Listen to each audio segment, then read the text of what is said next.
Pour le groupe Rassemblement National, la parole est à Monsieur Frédéric Cabrolier. Merci, Madame la Présidente. Donc, effectivement, vous avez parlé en préambule, en vérité, vous décrivez l'inanité de cette réforme, puisque c'est bien de parler de l'attractivité de la fonction publique. J'ai noté que 40% des agents s'interrogent sur leur avenir dans la fonction publique. 30% des agents considèrent que leur métier a une influence négative sur leur santé.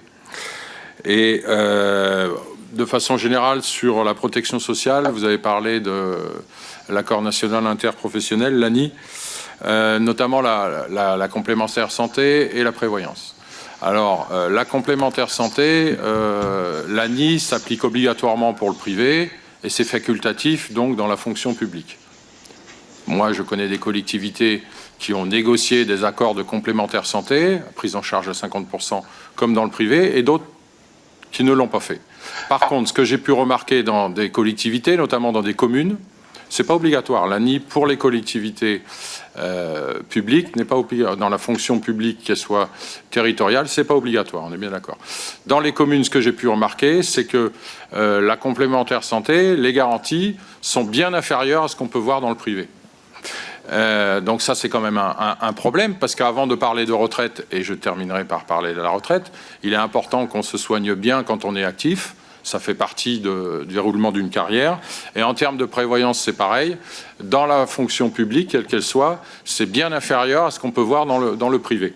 Et en plus, ce n'est pas obligatoire, alors que dans le privé, c'est obligatoire. La prise en charge à hauteur de 50%. Donc ma première question, est-ce que la principale priorité, c'est pas d'abord là, de mettre la fonction publique territoriale ou hospitalière, quelle qu'elle soit, au niveau de ce qui se fait dans le privé au travers de l'ANI. Vous avez parlé donc des retraites. Vous dites à juste titre qu'il y a d'abord un problème sur la santé en embauchant 300 000 fonctionnaires dans la fonction publique hospitalière. On résoudrait quelque part la problématique de la santé et de nos retraites.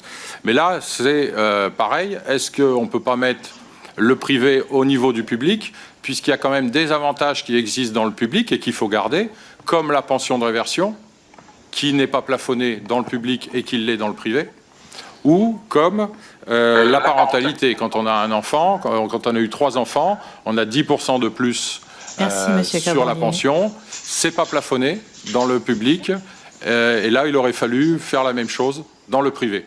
Donc, par rapport à tout ça, qu'est-ce que vous pouvez nous dire ? Alors,